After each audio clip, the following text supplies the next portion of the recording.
defenders, a heroic symbol of Ukrainian resistance. Now, they're prisoners of war, and their fate is in Vladimir Putin's hands.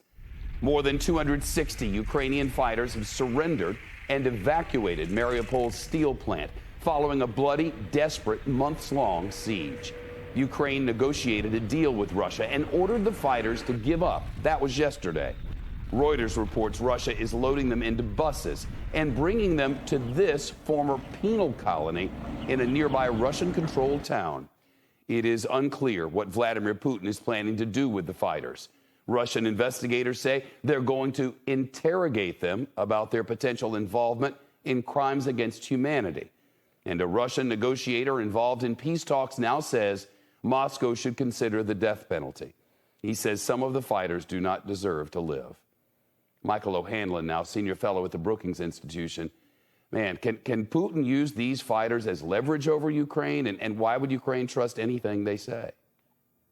Hi, Shepard. Well, I'm a little bit more hopeful on this one getting worked out for the simple reason that Ukraine has lots of Russian prisoners. And there is a natural swapping process that can occur in these kind of conflicts. And to my understanding, has been happening in this one. So while I share the anxieties and the uncertainties of not knowing exactly what's next, and certainly the Russian prosecutor gives plenty of reason for concern, I still feel like on balance, it was better that they surrender and better that they trust their fate in not so much in Putin's generosity or grace, but rather in his own self-interest in getting some Russian soldiers liberated. You know, Finland and Sweden set to apply for NATO membership tomorrow. Massive blow to Putin, but Turkey threatening to block them from joining. How do you see that playing out? You know, it's regrettable, and Turkey does feel like the Nordic countries have been too hospitable towards Kurdish separatists, and Turkey has been very, very hard-nosed on that issue for a long time. In the end, I'm still hopeful that we can work a way out of this. Turkey may need some time simply to complain. There also could be a different kind of a security organization created that doesn't even involve Turkey, but that involves the United States, Great Britain, and the Nordic countries. I mean, I'm not proposing that tonight.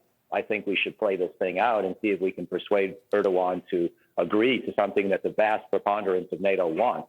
But there are other ways to help the Nordic countries get some added security and some alternative treaty arrangements one could consider if it really came down to that.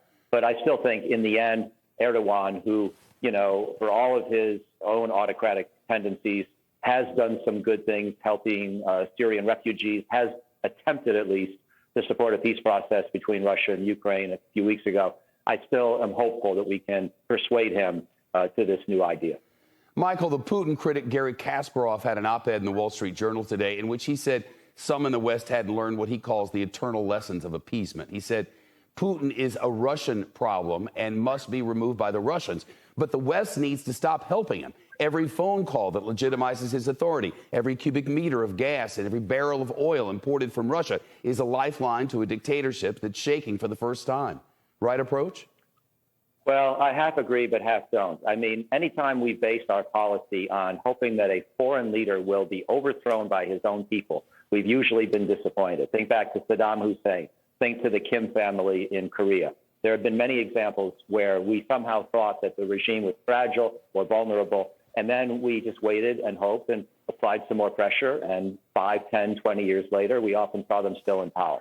On the other hand, the idea of trying to continue to reduce Russia's earnings from oil and gas exports, that's a pretty good idea. And I think trying to use that leverage to ultimately get Russia to the peace table and then try to say, we will continue to restrict imports of your oil and gas unless you agree to a reasonable deal and accelerate that dynamic, that makes sense. Michael O'Hanlon,